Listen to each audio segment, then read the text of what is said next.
और ये सच है, भले घर की स्त्री एक रात जेल काटाए, एक रात बिना बताए कहीं चली जाए, सारा समाज, सारा परिवार उंगली उठा लेगा। पुरुष बिना बताए कितने ही दिन कहीं भी चला जाए, कोई पूछने को तैयार नहीं।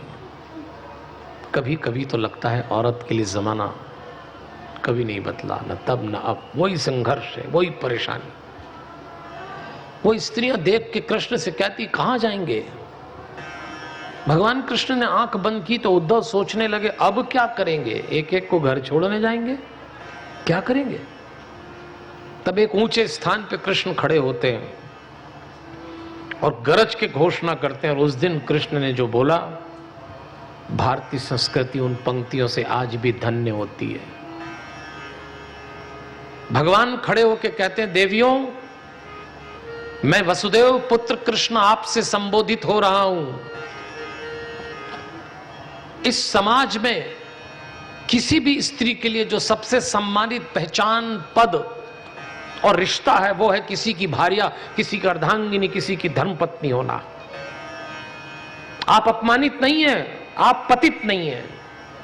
ये कृष्ण आज आपको ये मान दे रहा है कि संसार आज से आपको कृष्ण की भार्या के रूप में जानेगा। मैं मान करता हूं, आप सब मेरे साथ द्वारिका चलिए।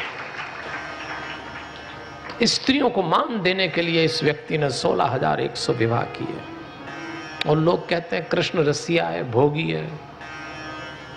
कृष्ण जी के चरित्र को जानना पड़ेगा, अद्भुत है। किसी अवतार ने ऐसे निर्णय नहीं लिए होंगे और भगवान ले आए।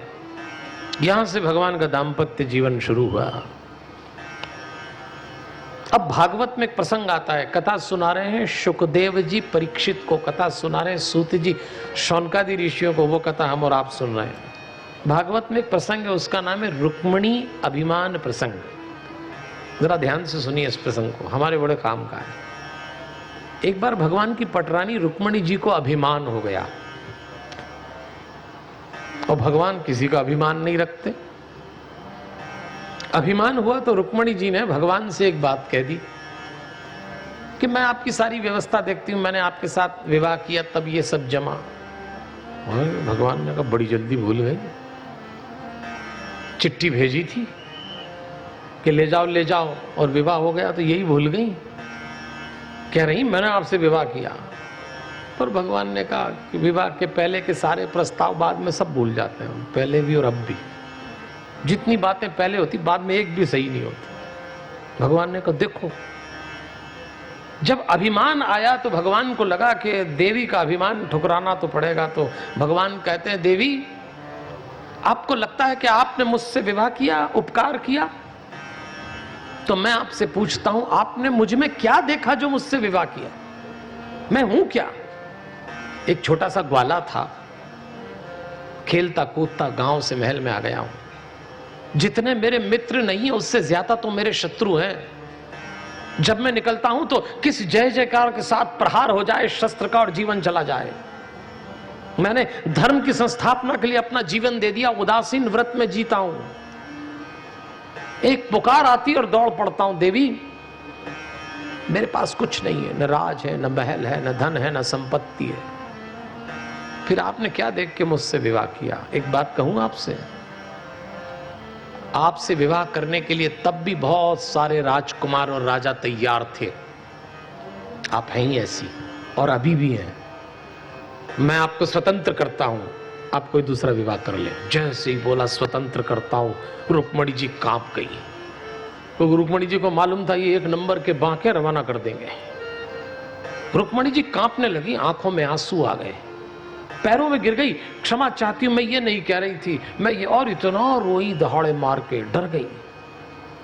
भगवान को लगा अपन ने कुछ अधिक कर दिया।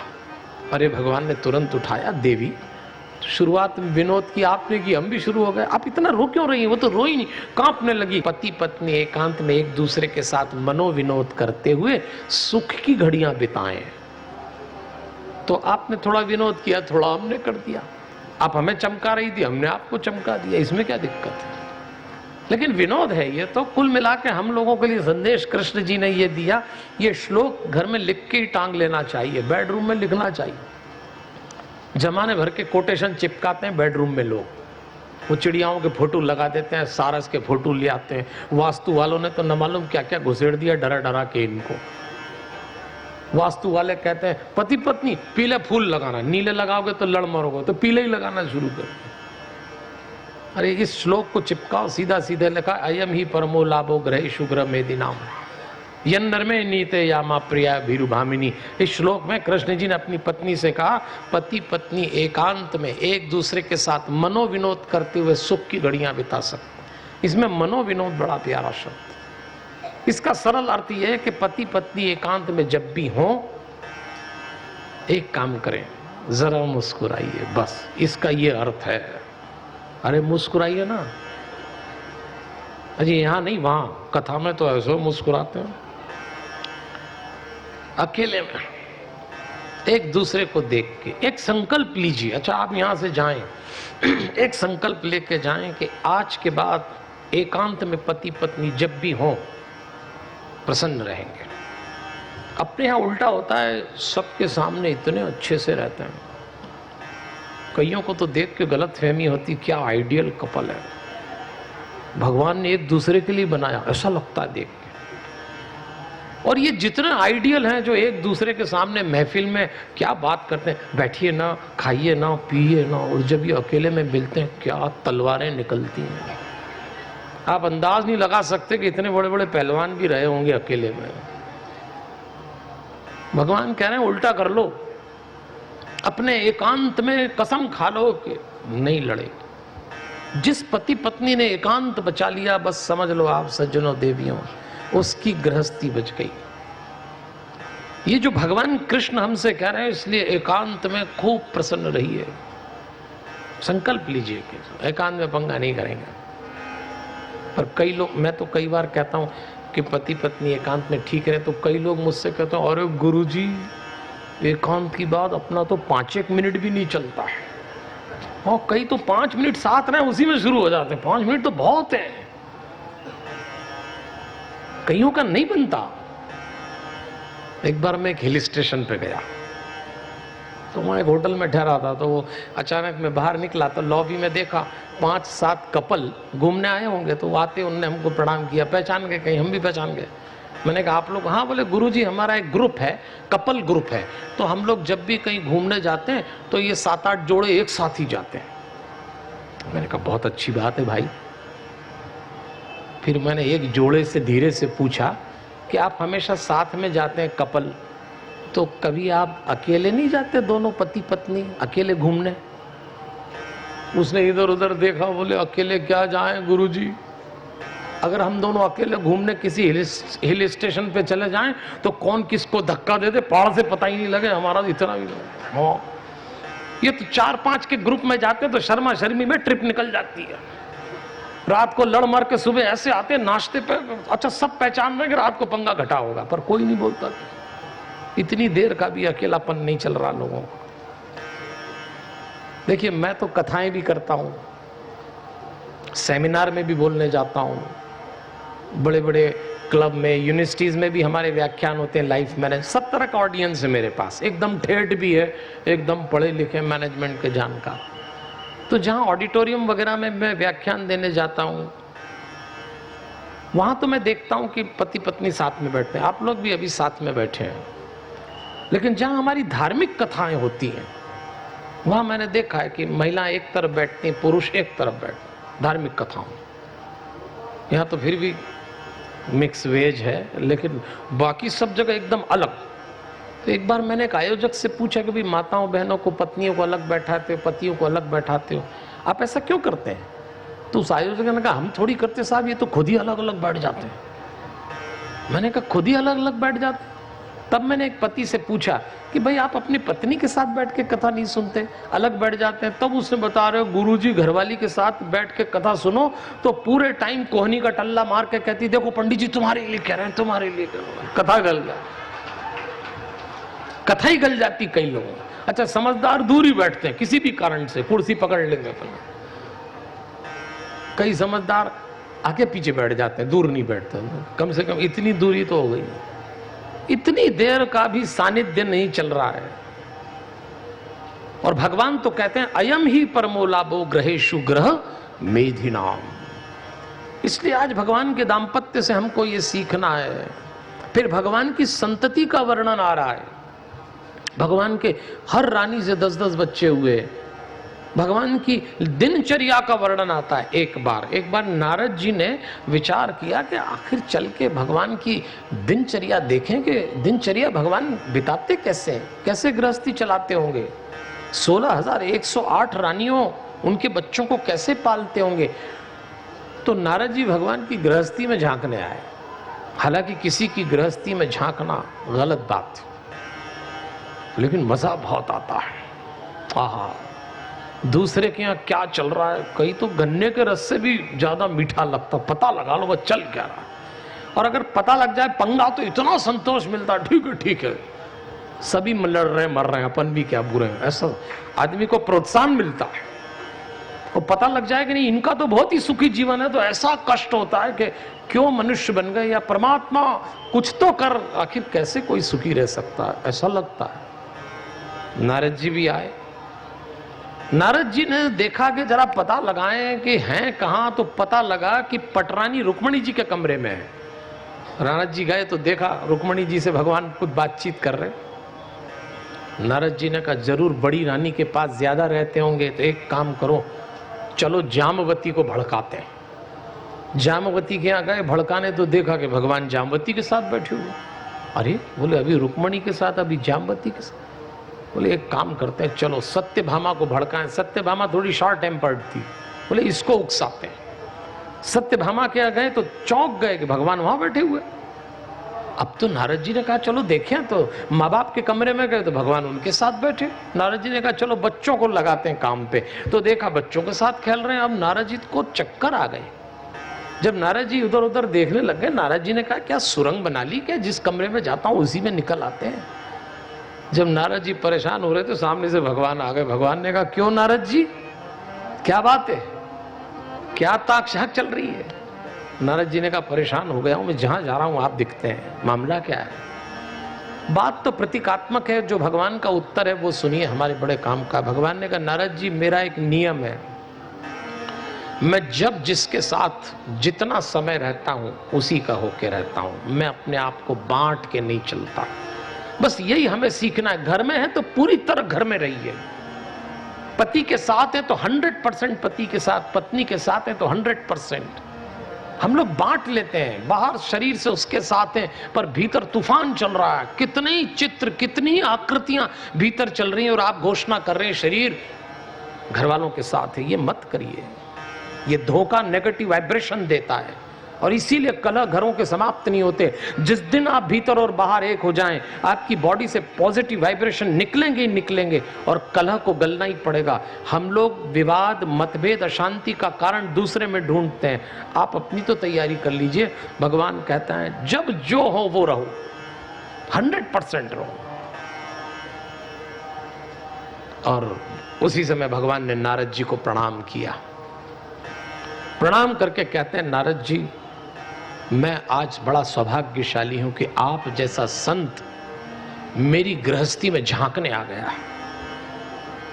आप नहीं जानते नारद जी आज मैं कितना प्रसन्न हूं कि आप मेरी गृहस्थी में आए। और भगवान प्रणाम करते हैं उनको। आज भगवान ने हमको भी एक संदेश दिया। किसी गृहस्थ की गृहस्थी में कोई गुरु, कोई संत, कोई महात्मा, कोई विद्वान व्यक्ति आ जाए तो उस गृहस्थ के सौभाग्य में वृद्धि हो जाती है। इसलिए प्रयास करिए, हमारे घर में कोई साधु, महात्मा, संत, कोई गुरु आ जाए, प्रयास करिए कि वो आए। हमारे घर में कोई साधु संत आए, हम क्या करेंगे, क्या देंगे?